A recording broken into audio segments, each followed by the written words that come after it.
যানজট, মাদক ও জলাবদ্ধতা নিরসন করে জনবান্ধব নগরী গড়ার অঙ্গীকার ব্যক্ত করেছেন নবনিযুক্ত ৫ সিটি কর্পোরেশনের প্রশাসকেরা।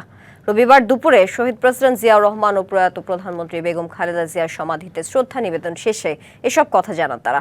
বলেন, ডেঙ্গু মোকাবেলায় সর্বাধিক প্রাধান্য দেবেন তারা। সিটি কর্পোরেশন যেন জনতার কাছে আস্থার জায়গা হতে পারে সেই বিষয়ে কাজ করার কথা জানান নতুন প্রশাসকরা। ৫ জন প্রশাসকই নিজ নিজ জায়গা থেকে দেশের নানামুখী সমস্যার কথা তুলে ধরেন এবং সমস্যা মোকাবেলার জন্য কর্মসূচির কথা ব্যক্ত করেন।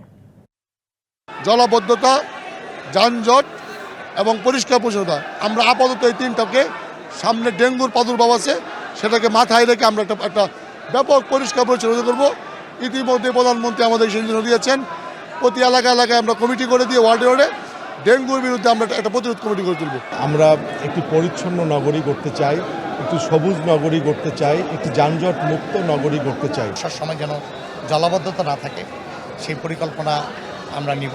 আসলে একটি একটি করে আমাদের করতে হবে, শুধু মুখে বলা নয়, কাজ করে যেন বাস্তবায়ন হয় সেই কাজ করবে ইনশাআল্লাহ।